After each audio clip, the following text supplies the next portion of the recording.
palavra. Oh, aleluia!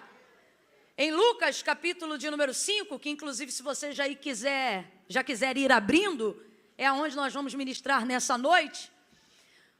O texto vai dizer que ele vai lançar mais uma vez a rede ao mar. Pedro, sendo ainda pescador e envolvido aí na empresa e no ramo da pesca, quando encontra Jesus ministrando naquela manhã na margem da praia onde ele lavava a sua rede, ele diz assim para o Senhor, melhor dizendo, se dirige a Pedro e diz para ele: voltai ao mar alto e lançai as vossas redes para pescar.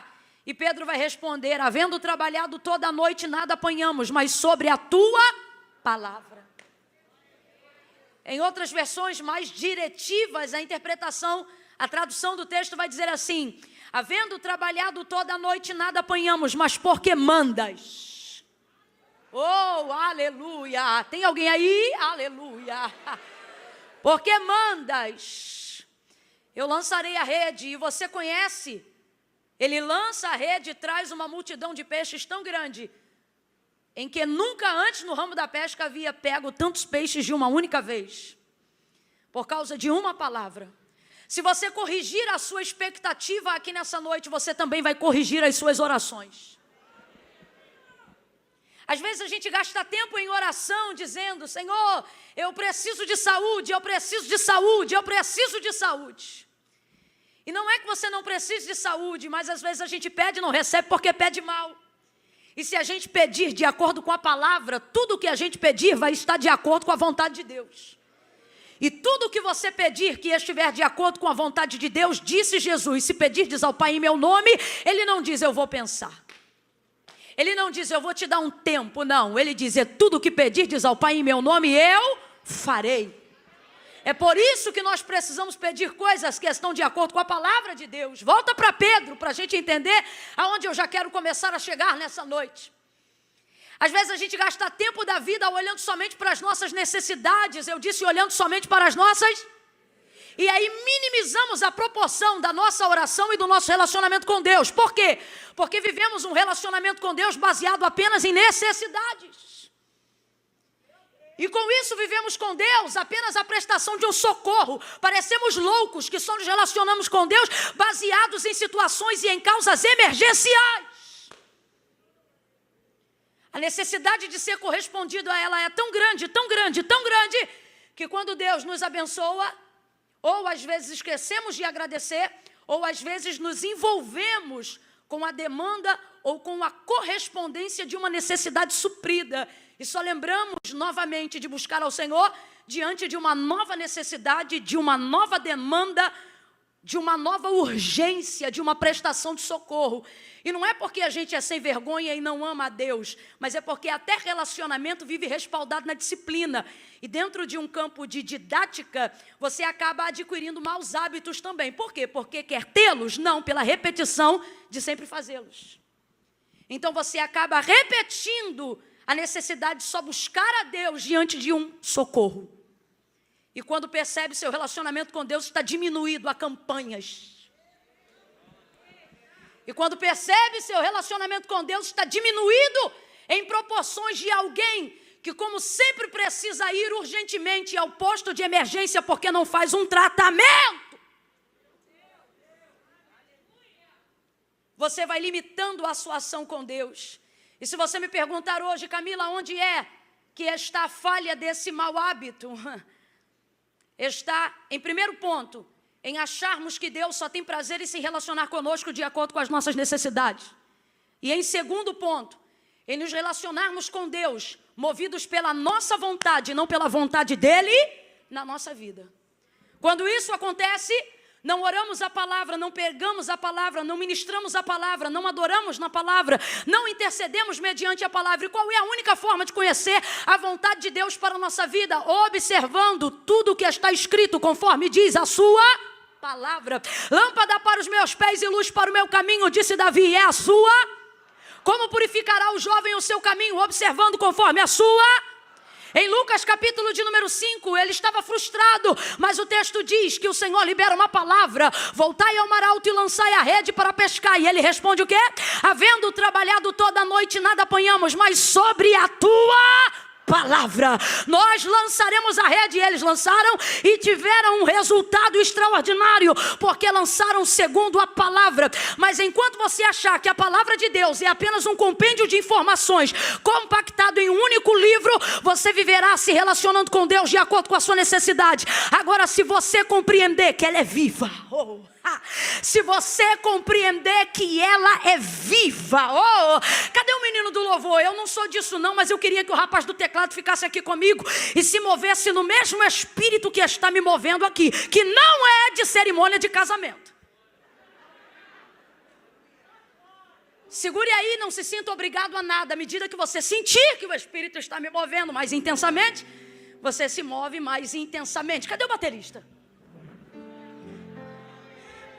Camila, mas você nem gosta de fundo? Pois é, mas é que eu estou me movendo de acordo com a vontade de Deus para essa noite, não de acordo aos meus hábitos, nem à minha vontade.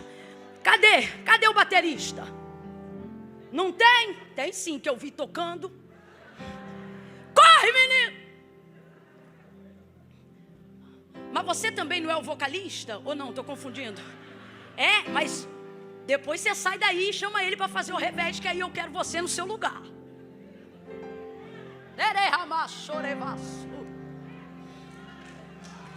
Você diz, não, escute isso aqui. Escute isso aqui. Não se mova pela sua emoção nessa noite, somente pela palavra. Segure aí. Depois, mais à frente, você vai ver a expressão do que eu coloquei aqui.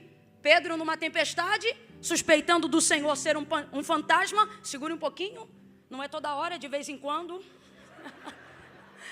A gente vai se desenrolar até o final.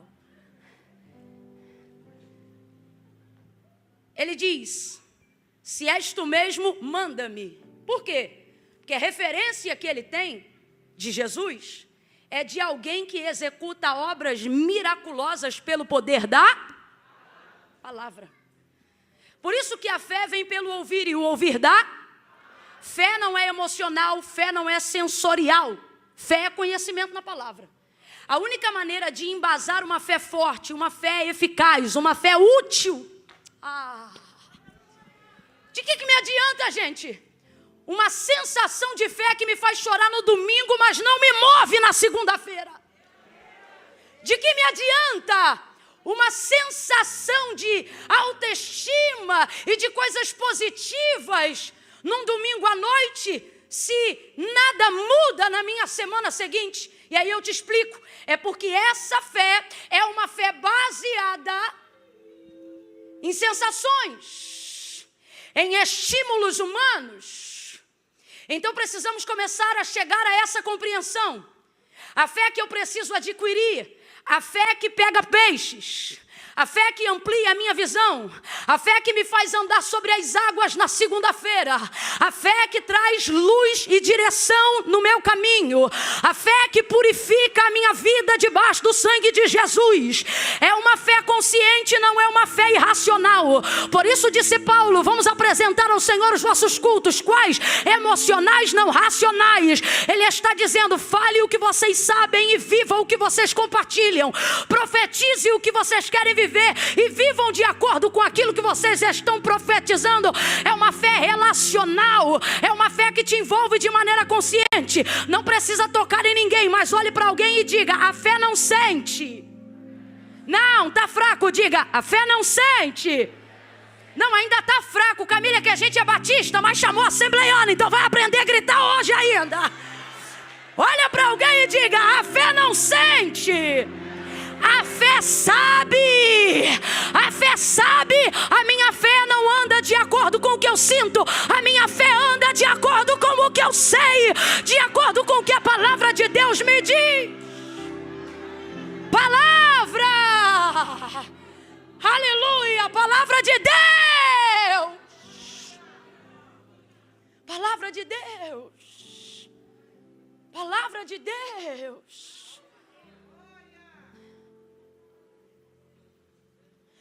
muitas orações baseadas em necessidade. O retorno foi embora, não estou ouvindo mais nada. Muitas necessidades, muitas orações, perdão, baseadas em necessidade. Muito obrigada, se puder deixar aí. Baseadas em necessidade. Estão limitando a nossa fé. Limitando o nosso relacionamento com Deus. Limitando a nossa caminhada com Deus.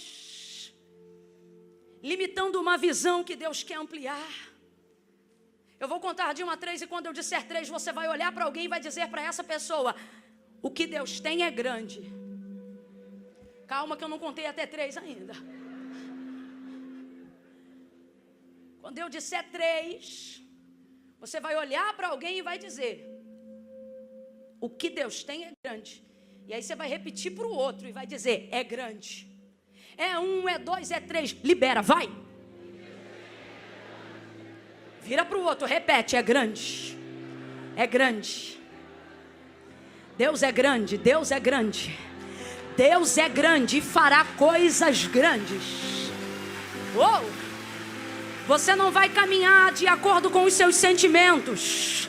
Você vai caminhar de acordo com o que a palavra de Deus te diz. De acordo com o que a palavra de Deus te diz. A palavra de Deus te diz. Você não vai caminhar de acordo com a expectativa que sua mãe colocou em você apenas. Você não vai caminhar para cumprir apenas expectativas terrenas. Você vai corresponder uma palavra que foi liberada sobre a tua cabeça. Oh! Camila, por que você está dizendo isso? Porque Deus falou comigo que nesta noite, pastora Marileia, Ele falou comigo: eu trouxe aqui neste lugar pessoas que precisam ter a sua visão amplificada. Oh, Ramassúria. A visão que Deus vai te entregar, o cenário que Deus vai pintar diante de você, Ele traz em cada ponto e em cada detalhe aquilo que Deus tem para colocar na sua mão. Camila, ainda não entendi. Vai entender. Deus não colocará diante da sua visão nada que Ele não colocar ou debaixo dos seus pés ou na palma da sua mão. Eu vou repetir porque isso é profético. Quem acredita no profético, levanta a mão e começa a tomar posse. Deus está dizendo: se você for capaz de ver, será capaz de conquistar. Se você for capaz de ver, será capaz de tomar posse. Se você for capaz de imaginar do lado de dentro, eu te darei capacidade para construir do lado de fora. Se você acreditar do lado de dentro, eu vou projetar do lado de fora. Quem acredita?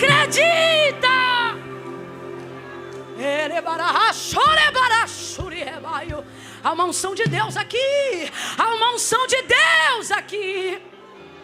Vamos ler Lucas, capítulo de número 5. Oh Deus. Aleluia. Ei. Maravassure barassuria.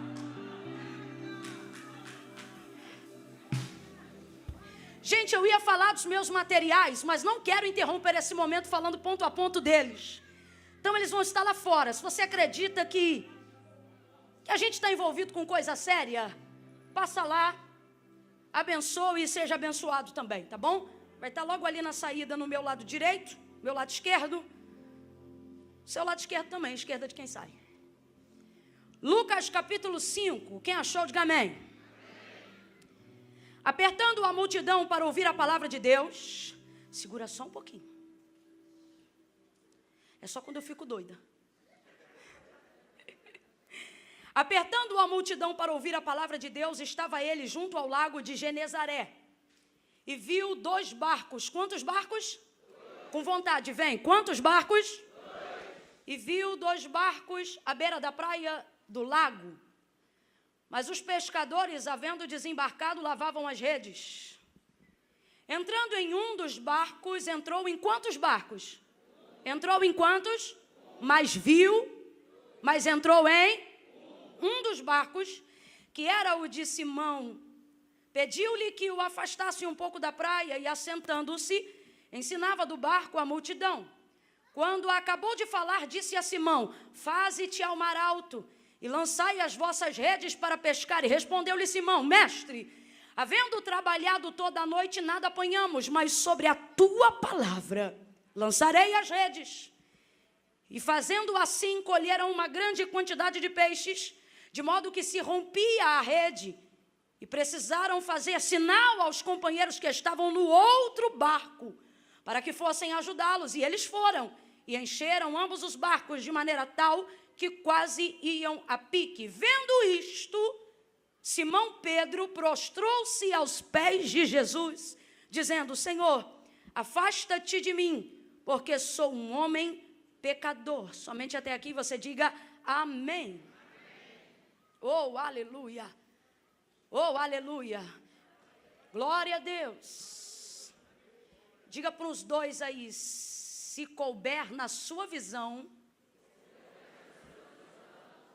Deus coloca na sua mão.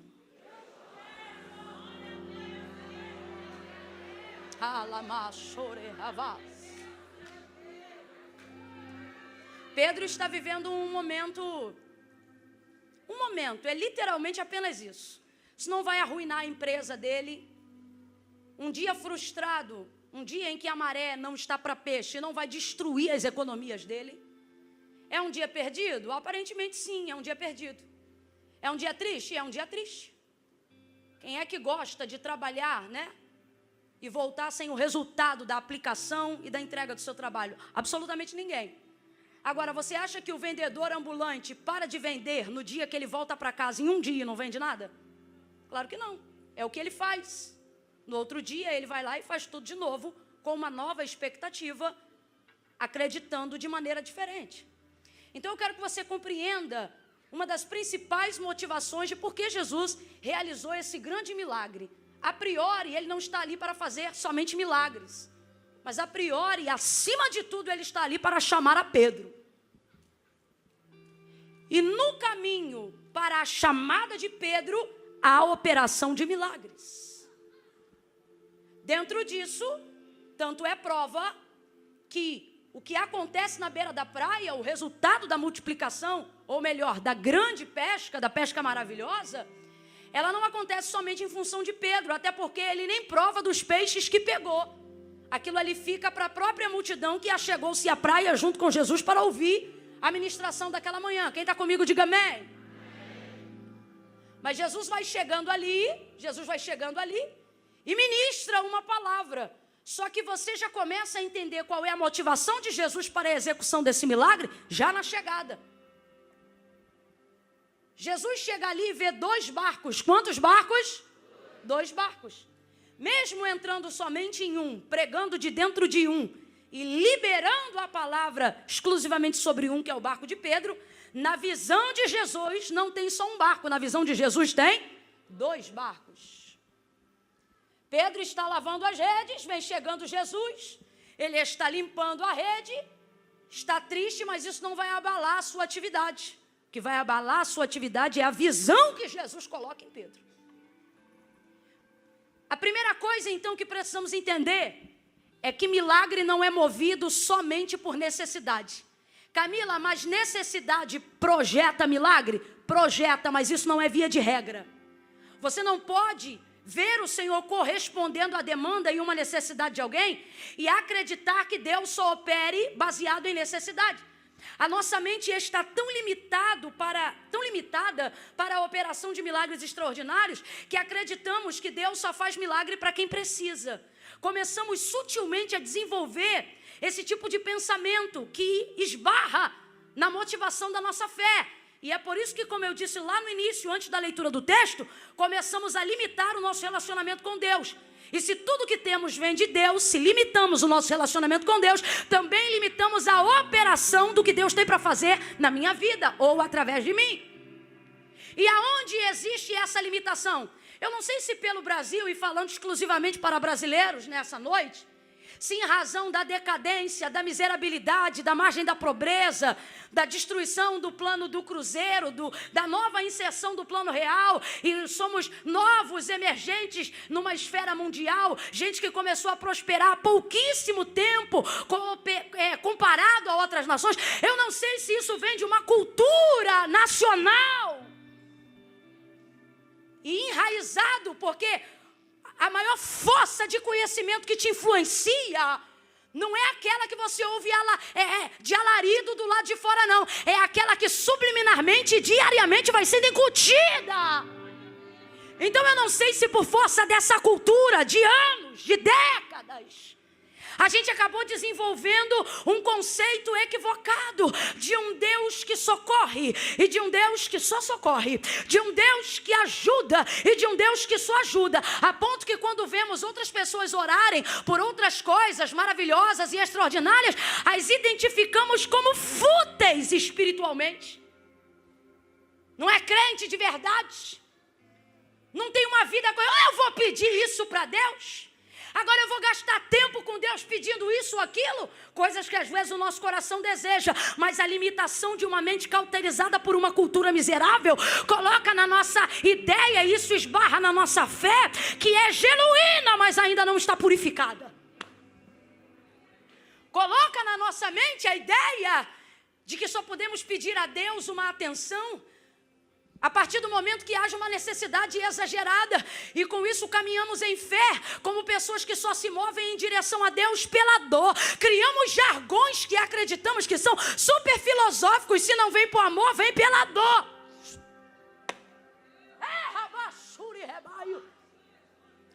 Por causa dessa cadeia mental que a gente desenvolveu, por causa de um pai que só te paga um salário mínimo e você, sem perceber, transmite isso no seu relacionamento com Deus.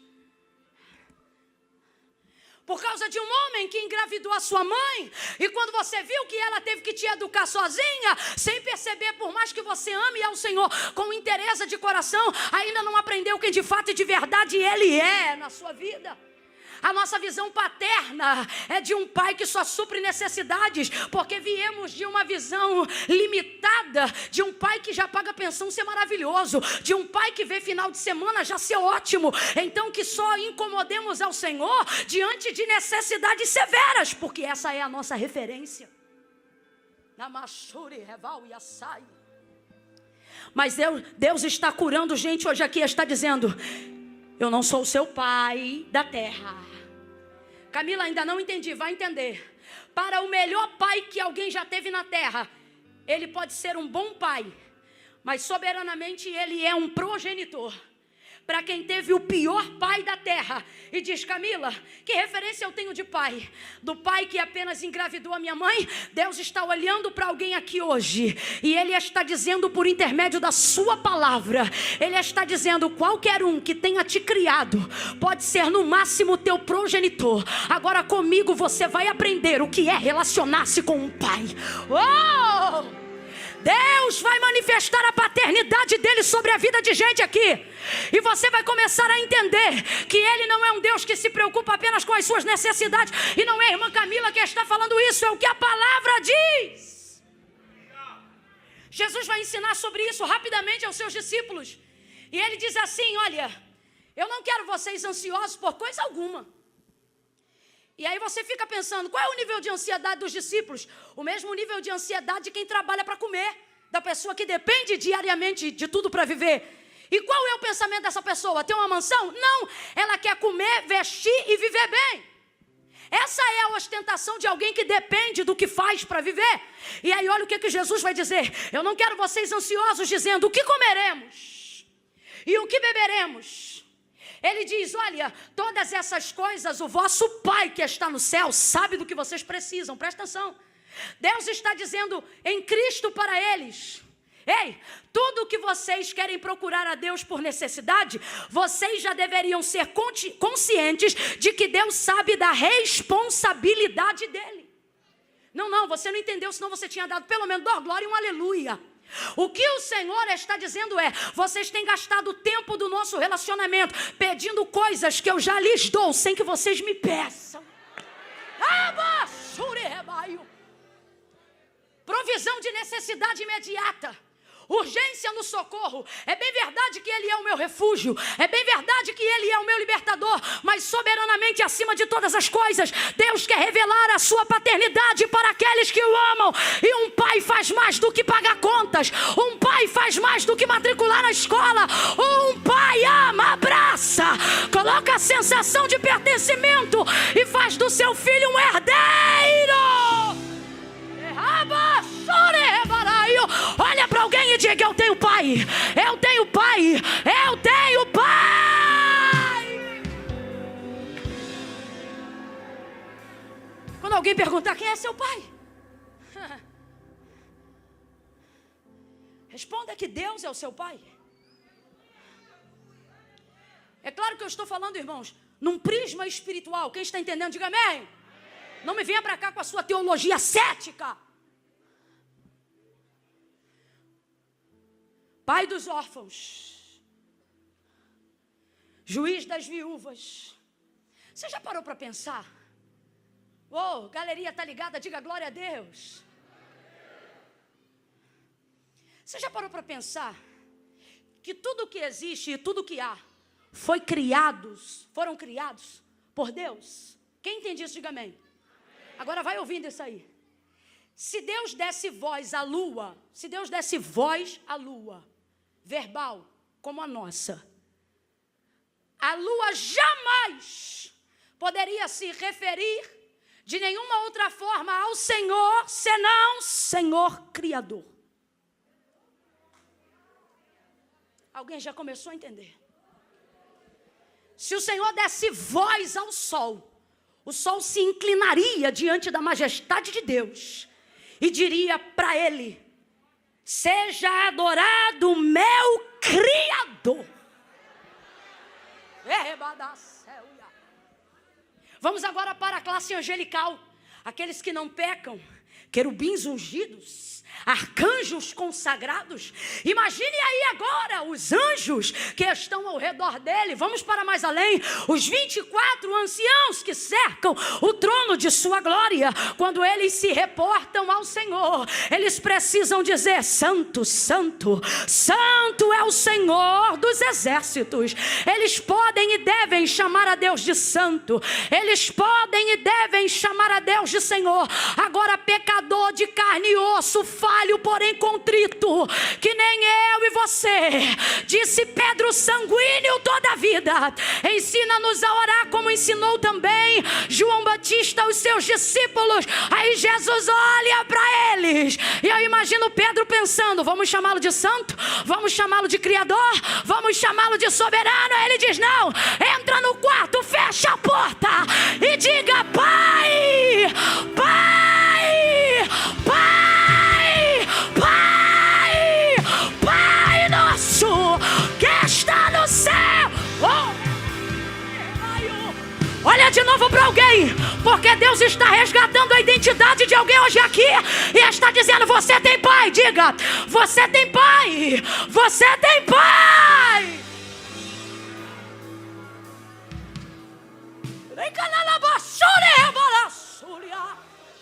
Você tem pai, menina. Você tem pai. Meu irmão barbudo, varão que já tem filho, chefe da casa, parrudão, adulto, você que traz mazelas da sua infância, Deus te trouxe hoje aqui e Ele está dizendo: filho, lá fora você pode ser delegado, em casa você pode ser o cara, mas diante de mim você é filho, você é filho, você é meu filho. Você tem pai, homem.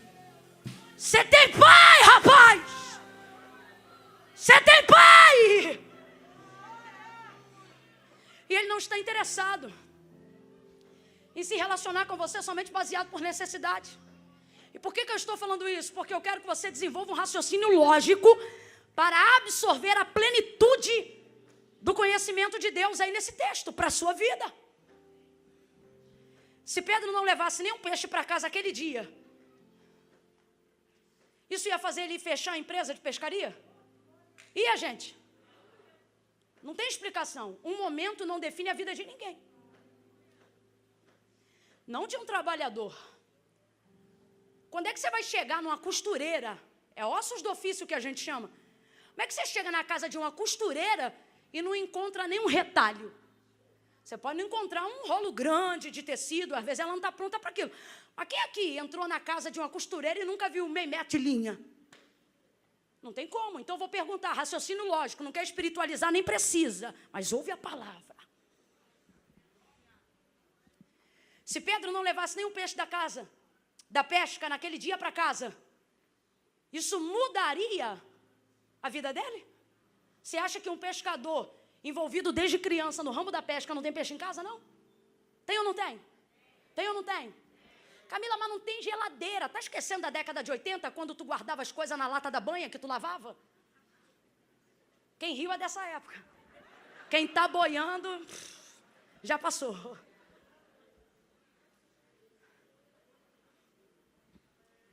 Lembra quando se salgava as coisas para ter preservação fora da geladeira? Então, resumindo, se Pedro não levasse para casa nenhum pedaço de peixe aquele dia, isso não mudaria a história da sua vida na pesca, porque com certeza ele teria peixes em casa ou teria acesso a outros peixes, uma vez que está numa atividade comercial e desenvolvida com seus colegas. Aí vem Jesus chegando na beira da praia, o homem está lavando as redes, está triste? Está frustrado? Está chateado com aquele dia? Tá! Mas a motivação de Jesus para a operação do milagre da pesca maravilhosa, veja, a epígrafe, que é o texto em negrito, a parte de cima, da maioria das Bíblias que tem a epígrafe, o texto em negrito, vai estar escrito no mínimo assim, a pesca maravilhosa. Qual é o nome? A pesca? Está escrito a pesca maravilhosa, não vai estar escrito a pesca necessária. Porque o que moveu a realização desse milagre extraordinário não foi uma necessidade, foi um chamado. E o que moveu, e é isso que eu quero elucidar, a minha mente enquanto falo e a de todos que se propõem a ouvir, é que a gente tem que quebrar essa cauterização cultural de ideia e de mente, que Deus só age de acordo com as necessidades. Rapaz, você está me olhando aí e está pensando, está forçando na tecla. Estou forçando na tecla porque tem mente dura há muito tempo. A coisa é tão séria que a gente muda até a interpretação do texto sagrado para se adequar à nossa cultura. Vou dar um exemplo. A carta de Paulo aos Filipenses, no único momento que fala sobre a necessidade, ele diz assim: porque o meu Deus, segundo as suas riquezas, estou reproduzindo com fidelidade como está o texto, porque o meu Deus, segundo as suas riquezas, suprirá todas as nossas necessidades em glória por Cristo Jesus, nosso Senhor e Salvador. Você, de vez de ficar me olhando, né? Tá vendo que eu tô na luta, tô suando, tô acima do peso. Tá vendo que o tecido já agarrou no suor. Tá vendo que não vai ser fácil tirar, mas também não vai ser fácil continuar, então eu vou tirar. Aí de ver glorificar a Deus, fica me olhando, né? Pois para quem não me ajudar, vai ter uma paga essa semana. Então se eu fosse você, eu me ajudava.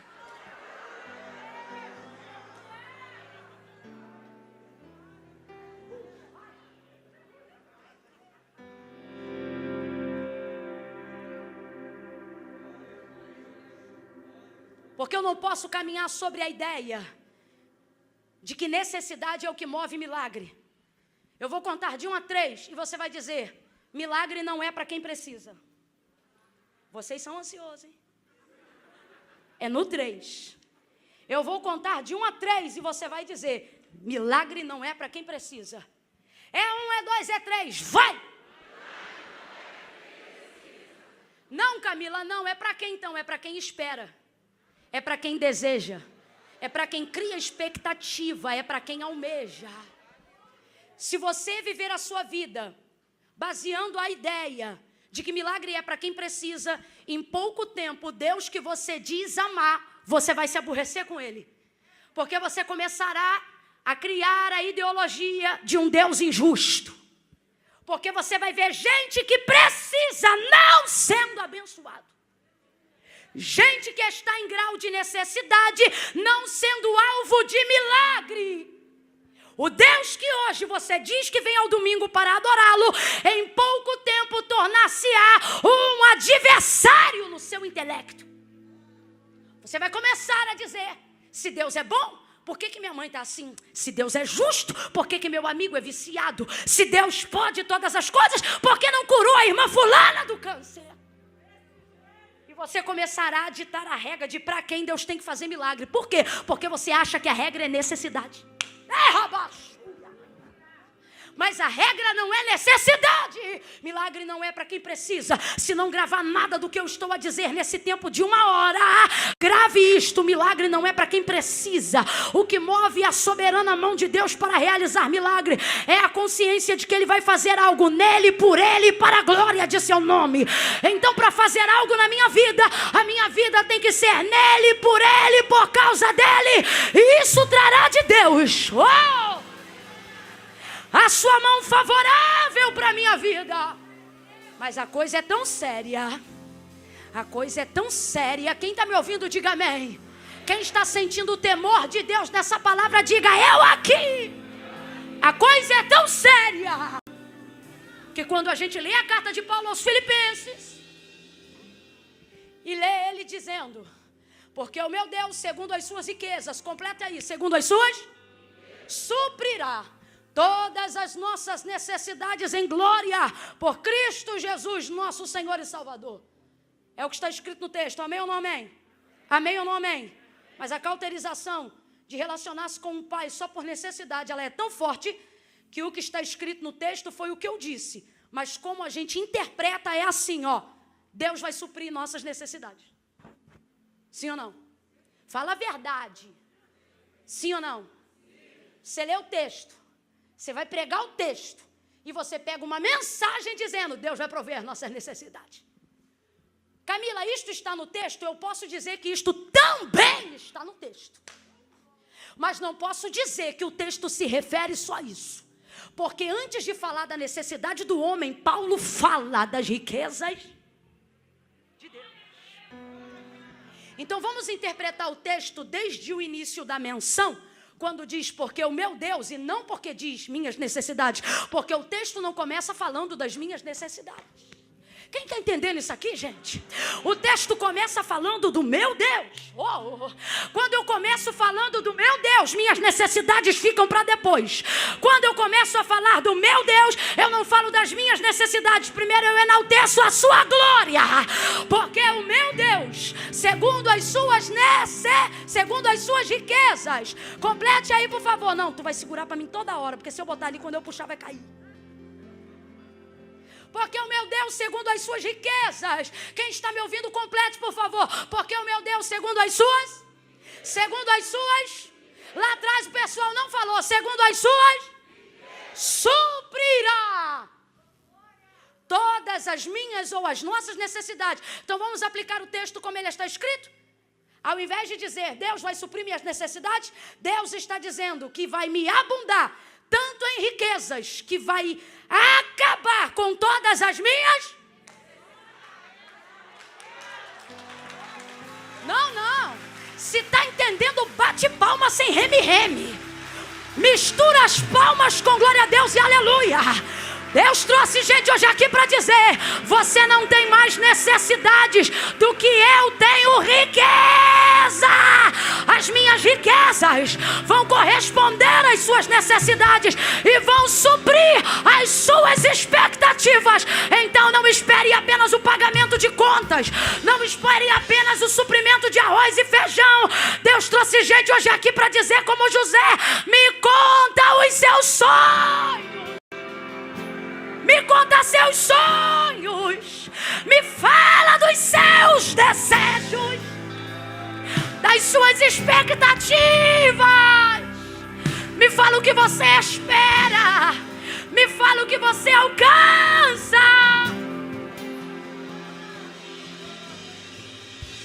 Alguém olha para alguma coisa que você deseja e diz, isso é fútil.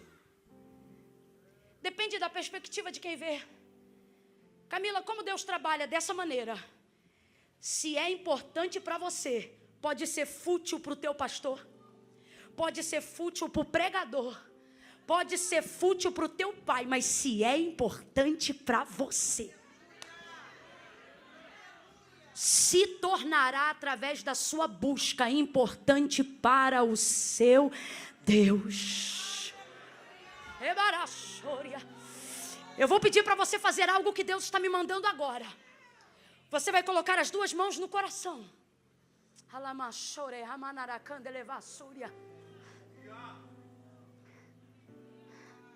Você vai pôr as duas mãos no coração agora, compreendendo que Deus não se relaciona com você somente por necessidade. Duas mãos no coração. Traga aí agora as coisas que você sepultou, as coisas que você achou cara demais para conquistar. Agora saia do campo material, do campo das coisas. Não olhe para mim não, feche os olhos, que isso facilitará a organização dos seus pensamentos. Se tu crê, faz o que eu estou te dizendo.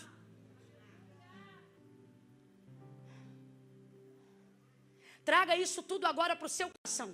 Até as causas que você deu como perdida. As empresas que você já sonhou, mas hoje na sua mente elas estão falidas. Traga isso aí agora, na sua mente e para o seu coração. Eu vou contar de 1 a 3. Quando eu disser 3, como quem agarra algo físico, você vai fechar a mão e vai levantar os braços e vai entregar para Deus. Ninguém vai saber o que é, só Deus. Aí vai ter coisa pequena e coisa grande. Aí vai ter coisa que você tentou deixar e não conseguiu. Aí vai ter a salvação de um filho, a libertação de um marido, alguém que um dia você já orou, mas hoje desistiu. Feche os olhos, põe a mão no coração e comece a trazer para o coração. Faça o que Jacó fez quando ouviu os sonhos de José. Ele não tinha fé para dizer eu creio, mas ele tinha temor para dizer não creio. Então o texto diz que ele guardou no coração. Traz no coração aí agora a empresa que você ainda quer abrir. Traz no coração aí agora a pessoa que você ainda quer conquistar. Traz no coração aí agora a vida espiritual que você almeja ter. Tem gente aqui que está dizendo: Deus, eu não quero carro nem dinheiro, eu só quero ser um santo homem de Deus. Eu quero ter uma vida que te agrade, eu quero ter uma vida que te engrandeça. Traz aí agora. Eu conto 1, segura na mão como quem pegasse isso na mão. Fecha a mão aí na direção do coração, vai fechando. Eu conto 2, vai suspendendo a mão, vai suspendendo a mão. Alguém vai dizer é fútil, alguém vai dizer é bobeira. Abre a mão lá no céu e diz: está na tua mão, está na tua mão. Entrega para Deus, entrega para Deus, entrega para Deus, entrega para Deus isso aí agora. Porque se é importante para você, é importante para o seu Deus. Entrega para Deus agora. Eu estou te autorizando. Entrega para Deus agora. Faz uma oração agora. Diga: Deus, eu coloco nas tuas mãos.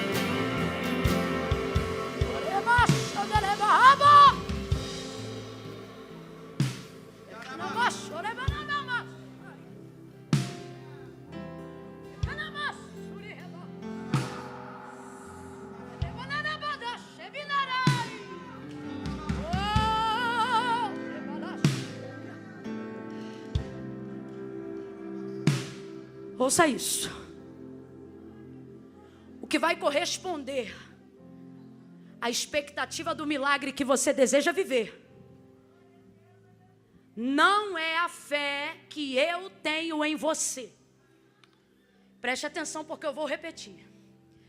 O que vai corresponder à expectativa do milagre que você deseja viver, vou repetir. O que vai corresponder, o que vai realizar, o que vai executar a expectativa do milagre que você almeja receber, não é a fé que eu tenho em você. Ora, se não é a fé que eu tenho em você, então você não pode depender do meu apoio e da minha animação para achar que só se a Camila aplaudir, só se a Camila te babar, só se a Camila te incentivar, só se a Marisângela botar a mão na tua cabeça, só se a irmã do caldo do azeite grosso te ungir, só se o pastor fulano de tal levantar uma palavra sobre você. Eu não sei quem você é, não sei aonde você mora, não sei quantos anos você tem, não conheço o fator RH do seu sangue, não sei o número da sua identidade, não sei do teu passado, não conheço o teu presente, sinceramente, não estou interessado em saber de tudo do seu futuro. Mas se você sentou aqui, e mesmo que o pregador não te conheça, o pastor não te conheça, mesmo que a igreja não te conheça, mesmo que você não tenha nenhum dom, nenhum talento, mesmo que ninguém saiba teu nome e sobrenome, Deus está dizendo: eu não dependo da fé da pregadora, não dependo da fé do pastor para fazer o milagre que você almeja. Eu não dependo da fé que alguém tem em você, eu só dependo da fé que você tem em mim, da fé que você tem em Deus. Adore, adore, adore.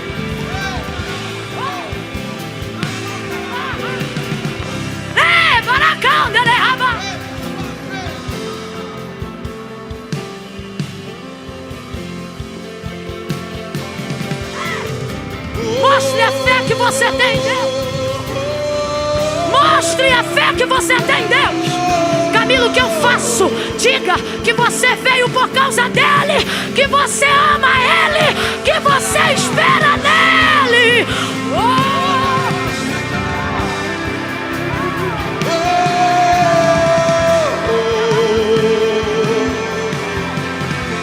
Eu tenho um pai, eu tenho um pai.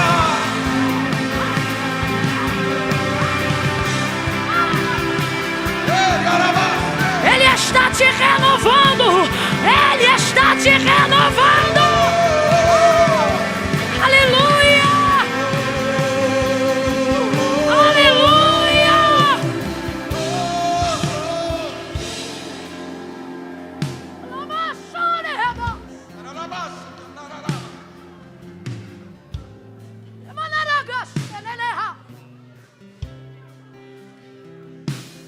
Quando Jesus disse para Pedro: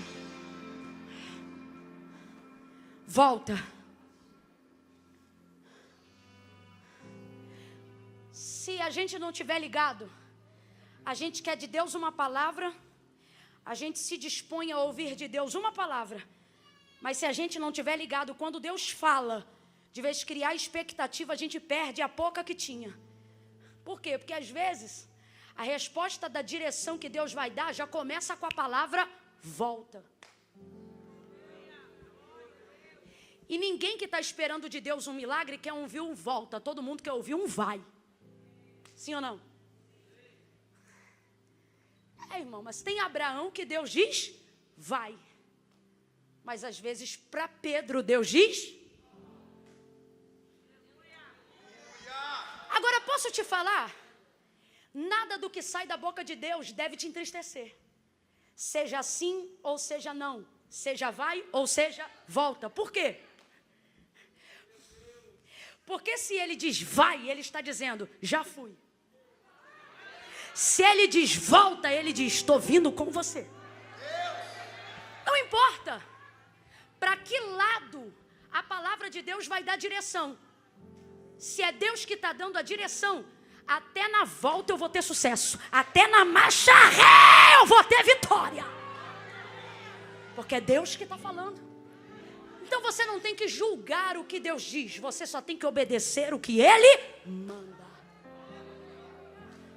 Tem gente aqui que ainda não viveu milagres. Porque Deus dá a direção. Jesus dá a palavra. A palavra aponta o caminho. E de vez obedecer, você quer discutir. Deus já olhou para a gente hoje aqui dentro e disse: vai lá e pede perdão. Você já sabe para quem. Mas Deus diz: é para o ofensor. Não, peraí. O Senhor está mandando eu pedir perdão para quem me feriu? Essa é a direção.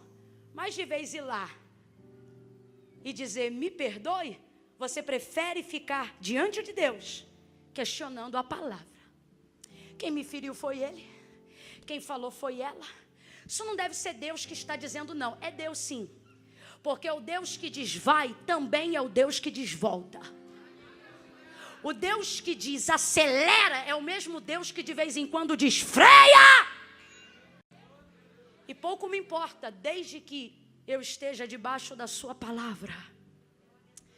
Pedro vai ouvir esta palavra: volta ao mar alto e lance a rede para pescar. E ele responde o quê? Havendo trabalhado toda a noite, nada apanhamos, mas sobre a tua... Eu vou questionar? É isso, gente? Eu vou julgar? Eu vou fazer pirraça? Não, eu vou obedecer. Sabe por que está sendo tão difícil para você passar alguns processos da vida? Porque você está preferindo sacrificar ao invés de obedecer. Quer de Deus uma palavra? Seja lá onde for que Deus mandou você descer, desça. Seja lá onde for que Deus mandou você ir, vá. Seja lá onde for que Deus mandou você voltar, volte. Porque julgamentos de voz de homens não decidem nada, mas obediência diante de Deus decide tudo.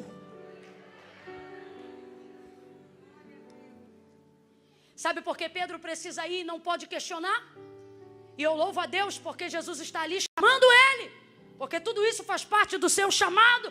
Porque Pedro ainda não sabe quem é Jesus. Ele pensa que está diante de um mestre, um rabi, um doutor da lei. Afinal, uma multidão o respalda, muita gente o segue e todos o ouvem. Mas ele ainda não sabe o que é Jesus. Todavia, ele vai obedecer, ele vai dar crédito à palavra. Irmãos, a mudança que a palavra de Deus promove na minha vida, ela não tem necessariamente a ver com o quanto o pregador prega. Ela tem a ver com o quanto eu dou crédito ao que é falado. Pode ser o maior pregador do mundo, ele pode falar coisas que você nunca ouviu. Você pode sair daqui estarrecido, mas se você não se submeter e não der crédito àquela palavra, aquilo tudo de maravilhoso que aconteceu não vai resultar nada, porque não depende do quanto o outro fala, depende do quanto eu estou disposto a me submeter, a dar crédito, a crer na palavra que é liberada. Quem está entendendo, diga amém. Então catuca alguém e diz: se depender de mim. Eita, diga de novo: se depender de mim, a rede vai vir cheia. Porque eu não sei, agora olhe para cá. Tem gente aqui sentada dizendo: eu não sei se ela vai pregar 1 quilo, se ela vai pregar 1 grama, se ela prega muito ou se ela prega pouco. E daí? Eu não estou nem aí. Por quê? Eu não vim aqui hoje para ver o quanto ela prega. Eu vim aqui hoje para ver o quanto eu aguento obedecer, o quanto eu aguento praticar, o quanto eu aguento a me submeter. Se submeta. Obedeça, obedeça.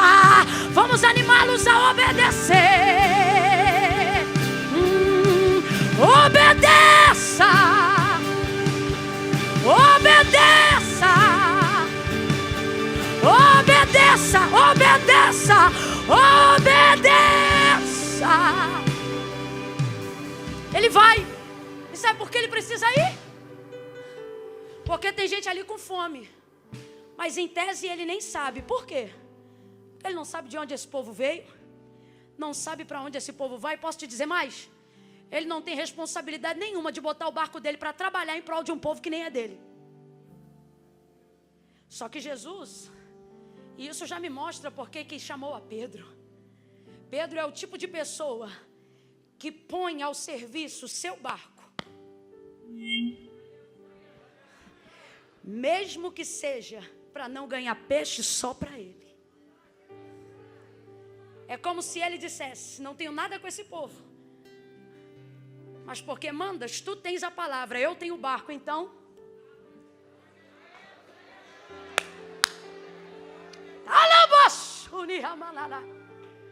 o Senhor está dizendo para alguém hoje aqui: eu não te chamei à toa.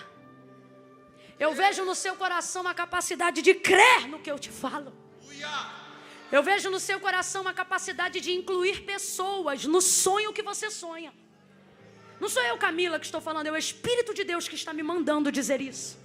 Eu sei que você tem capacidade de sonhar ter mais dinheiro, não para arrotar dólar, mas para dizer, vou botar caixa d'água na casa da minha avó, piso na casa da minha mãe, vou dar um carro para o meu pai, vou dar um dízimo que vai ajudar na obra da igreja. Deus está dizendo, eu escolhi o seu barco, preguei de dentro do seu barco. Só não esqueça que quando eu cheguei nessa praia, eu não vi só o seu barco, eu vi quantos barcos? Sabe por que está na hora de você obedecer o que Deus está mandando você fazer? Porque você não tem noção da quantidade de pessoas que está no raio de alcance do milagre que Deus vai operar na sua vida. Não, eu vou falar de novo. Você não tem noção do raio de alcance que outras pessoas viverão por causa do milagre que Deus vai fazer na sua vida. Então obedeça. Ele vai ao mar alto, lança a rede.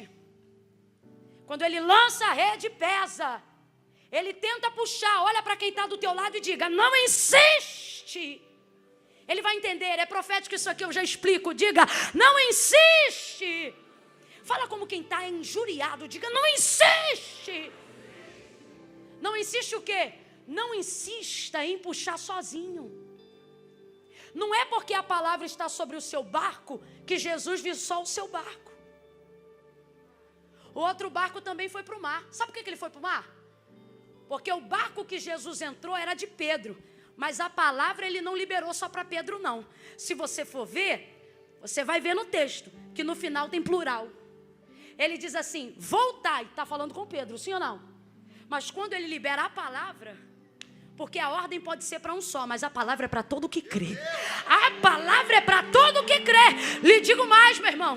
Se você estiver ligado nessa palavra que eu estou pregando para você, você recebe hoje aqui agora. Mas se você estiver descrente, achando que é só mais um domingo, gente que vai ver essa reprodução de vídeo daqui a 10 anos, vai receber há 10 anos que vai vir o que você podia ter recebido em 10 minutos aqui. Porque a palavra, ela pode, a ordem, melhor dizendo, ela pode ser para um, mas a palavra é para todo aquele que crê. Aí Jesus diz assim, voltai ao mar alto. Mas na hora das redes, ele diz, e lançai a sua. Você vai ver no texto, ele diz, lançai as vossas. Meu Deus. Mano, eu não sei se você é assim, mas vou te contar um mistério de assembleiano. Rapaz, a gente é tão efusivo, que às vezes a gente até viaja no protocolo. Vou te explicar. Às vezes Deus levanta um profeta para liberar uma profecia ou uma palavra profética sobre a vida de alguém. O profeta vai lá, bota a mão no ombro da pessoa, enche o cabelo da pessoa de perdigoto, libera uma palavra. Dependendo do crente que está perto, de quem está recebendo a palavra profética, se ela não for diretiva e pessoal, a gente é tão doido que vê Deus profetizando para o outro e chora, como se estivesse falando com a gente. E no final do culto ainda acaba e a gente diz, menina, Deus falou comigo. Quando? Quando estava falando com o outro. Tu tem que ver, porque tudo que Deus entregou para ele serve. Aí você diz, é loucura. Depende. Porque o que alguns chamam de loucura, Deus diz, é poder. É poder. Aí vai da perspectiva da fé de cada um. Por que eu estou dizendo isso? Deus quer abrir mais o raio de atuação do milagre que Ele vai fazer na sua vida. Mas enquanto você mantém a ideia de que tudo é só sobre você, tem gente deixando de receber o que Deus quer que eles recebam só porque você não admite ser o canal.